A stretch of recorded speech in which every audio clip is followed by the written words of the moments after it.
വനിതാ ശിശുവികസന വകുപ്പെന്ന് പറയുന്ന ഒരു വകുപ്പെന്ന് പറയുന്നത് ശരിക്കും അംഗൻവാടി ജീവനക്കാരുടെ ശമ്പളം കൊണ്ട് മാത്രം നടപ്പായി പോകുന്ന ഒരു വകുപ്പായിട്ടാണ് ഞങ്ങൾക്ക് തോന്നുന്നത്. കാരണം എന്താന്ന് ചോദിച്ചാൽ ഒരു അംഗൻവാടിയിലെ സർവ്വ ചെലവ്, മുട്ട, പാല്, പച്ചക്കറി, ഗ്യാസ്, ഇതിനൊക്കെ ചെലവാക്കാൻ ഞങ്ങൾക്കുള്ളൂ. ഏതെങ്കിലും ഒരു സമയത്താണ് നമുക്ക് ഇതെല്ലാം. അതുപോലെ വാടകക്കാരുടെ അവസ്ഥ ഭയങ്കര കഷ്ടമാണ്. 10,000-3,000 രൂപ വാടക കൊടുത്ത് കഴിയുന്നവര് 2,000 രൂപ ഓഫീസിൽ നിന്ന് കൊടുക്കും. ബാക്കി ജീവനക്കാരുടെ കയ്യിൽ നിന്നാണ് കൊടുക്കുന്നത്.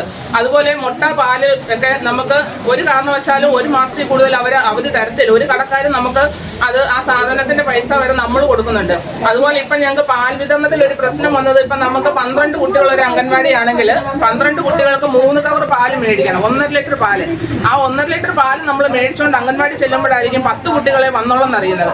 ബാക്കി ആ 10 കുട്ടികൾക്ക് കൊടുത്തതിന്റെ ബാക്കി പാല് ഒന്നുകിൽ വർക്കറും ഹെൽപ്പറും കാച്ചി കുടിച്ചോ അല്ലെ വീട്ടിൽ കൊണ്ടുപോക്കോ, ഇതൊക്കെയാണ് സൂപ്പർവൈസർമാർ പറയുന്നത്. കാരണം എന്താന്ന് വെച്ചാൽ അതിന്റെ പൈസ തരുകയില്ല. നമുക്ക് ചായ വെക്കാനുള്ള പാല് നമ്മൾ വീട്ടിൽ മേടിക്കുന്നില്ലേ, നമ്മൾ രാവിലെ ചായ കുടിച്ചിട്ടാണ് വരുന്നത്. നമുക്കിപ്പം അംഗൻവാടിയിലും കൂടെ നമ്മുടെ കയ്യിൽ നിന്ന് പൈസ കൊടുത്ത് മൊത്തം പ്രവർത്തനങ്ങൾ നടത്തേണ്ട ഒരു സ്റ്റേജിലാണ് അംഗൻവാടിക്കാർ ജീവനക്കാർ ഇപ്പൊ എത്തിയിരിക്കുന്നത്. അലോട്ട്മെന്റ് CBയുടെ ആണെങ്കിലും ഞങ്ങൾക്ക് ഒരു മീറ്റിംഗ് നടത്തുന്നതിന് 250 രൂപ വെച്ചുണ്ട്. ആ 250 രൂപയുടെ ഒരു മീറ്റിംഗ് നടത്തണമെങ്കിൽ ഞങ്ങൾ 400 രൂപയെങ്കിലും മുടക്കണം. നമുക്ക് ചായ, കടി, അതുപോലെ അവർക്ക് ആവശ്യമുള്ള CBA നടത്തുന്നതിന് ആവശ്യമുള്ള ചാർട്ട് പേപ്പർ, അങ്ങനെയുള്ള കാര്യങ്ങൾ മേടിക്കുന്നതിനാണ് നമുക്ക് ഈ പൈസ. അത് ഞങ്ങളുടെ ഫണ്ട് വന്നത് ഏകദേശം 5-6 മാസത്തെ ഫണ്ട് ലാപ്സായി പോവുകയുണ്ടായി. അതിന് കിട്ടുമെന്ന് പോലും അറിയത്തില്ല. ഇതെല്ലാം ഞങ്ങളുടെ കയ്യിൽ നിന്ന് നമ്മൾ മുടക്കിയ പൈസയാണ്. അതുപോലെ ഇൻസെന്റീവ് വർഷങ്ങളായിട്ട് ഞങ്ങൾക്ക് കിട്ടുന്നില്ല. അതുപോലെ നമുക്കൊരു ഫോണ് ഇപ്പൊ തരുമെന്ന് പറയുന്നതല്ലാതെ ഞങ്ങളുടെ ഫോണൊക്കെ മേടിച്ചിട്ട് 1 വർഷം ആകുന്നതിന് മുമ്പ് മൊത്തം ഹാങ്ങായി പോവുക. പോഷൻ ട്രാക്കറിന്റെ എല്ലാ കാര്യങ്ങളും ഞങ്ങളുടെ സ്വന്തം ഫോണിലാണ് ചെയ്തുകൊണ്ടിരിക്കുന്നത്. കൂടാതെ നമ്മുടെ സാലറി കയറുന്നതെന്ന് പറഞ്ഞാൽ state share, panchayat share, central share, ഈ 3 ഷെയറായിട്ടാണ് കയറുന്നത്. ഒരെണ്ണം ആദ്യം കയറും, അത് ഇതിലെല്ലാം കൊടുത്ത് തീർന്നു കഴിയുമ്പോൾ അടുത്തത് കയറും. സെൻട്രൽ ഷെയർ ഞങ്ങൾക്ക് കുറേ 4 മാസമായിട്ട് 29-ാം തീയതി 30-ാം തീയതി കയറുന്നത്. ഞങ്ങൾ ശരിക്കും പറഞ്ഞാൽ അഭിമാനം നഷ്ടപ്പെടുത്തി ജോലി ചെയ്യുന്ന ഒരു വിഭാഗമായിട്ട് മാറുക. ഞങ്ങൾ എത്ര പട്ടിണിയാണേലും എത്ര ദാരിദ്ര്യമാണെങ്കിലും ഞങ്ങൾ മുറുക്കി പിടിച്ച ഒരു അഭിമാനം ഉണ്ടായിരുന്നു. അത് ഞങ്ങളിൽ നിന്ന് നഷ്ടപ്പെട്ടു പോകുന്ന ഒരു അവസ്ഥയിലേക്ക്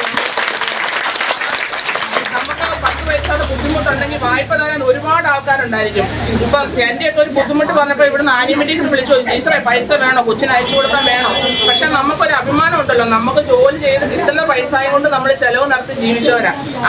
അങ്ങനെയുള്ള ഒരു സ്റ്റേജിൽ നിന്ന് മറ്റുള്ളവരുടെ മുമ്പിലേക്ക് കൈ നീട്ടി ഇറങ്ങേണ്ട ഒരു സ്റ്റേജിലേക്ക് ഞങ്ങളുടെ ഓഫീസിലെ ജീവനക്കാർ തന്നെ എത്തിച്ചിരിക്കുകയാണ്.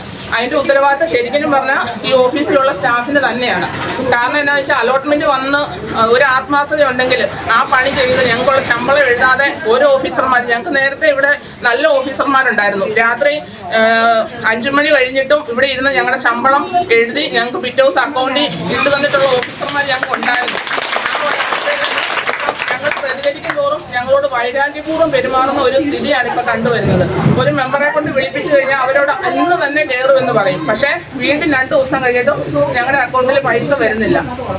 ആരോട് പറയാനാണെന്ന് ഞങ്ങൾക്ക് അറിയത്തില്ല. എവിടെ പറഞ്ഞെന്ന് പറഞ്ഞാലും ഞങ്ങൾക്ക് നീതി തരണമെന്ന് അവർക്ക് മനസ്സിൽ തോന്നിയാലേ അതുണ്ടാവുള്ളൂ. അതുപോലെ തന്നെ ജീവനക്കാർ കുറേ പേര് ശമ്പളം എഴുതി കഴിയുമ്പോൾ സ്പാർക്ക് ഔട്ട് ആവുകയെന്ന് പറയുന്നു.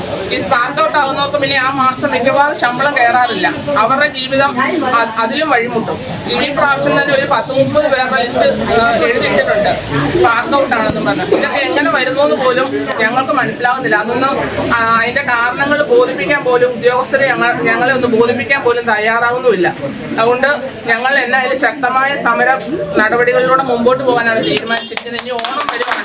മിക്കവാറും ഞങ്ങളുടെയൊക്കെ ഓണം പട്ടിണിയിലായി പോകാനായിട്ടായിരിക്കും സാധ്യത. ഇങ്ങനെയാണെങ്കിൽ ഈ ശമ്പളം പോലും തരാത്ത ഈ ഓഫീസിൽ നിന്ന് ഓണത്തിന്റെ സാലറിയോ അങ്ങനെ വരുന്ന ഇപ്പൊ ഗവൺമെന്റ് നമുക്കൊരു സേവനം നൽകിയാൽ പോലും ഇപ്പൊ നമുക്കൊരു എന്തേലും ഒരു ഫണ്ട് തന്നാൽ പോലും അത് ഇവിടുന്ന് എഴുതി കുത്തി ഞങ്ങളുടെ അക്കൗണ്ടിൽ ഇട്ടാലേ ഞങ്ങൾക്ക് കിട്ടുള്ളൂ. അതുകൊണ്ട് ഞങ്ങളുടെ ഓഫീസിന്റെ അനാസ്ഥ തന്നെയാണ് ഞങ്ങൾക്ക് സാലറി കയറാത്തത്. അതിനൊരു പരിഹാരം ഉണ്ടായിട്ട് ഞങ്ങൾ പിന്നോട്ട് പോകുള്ളൂ.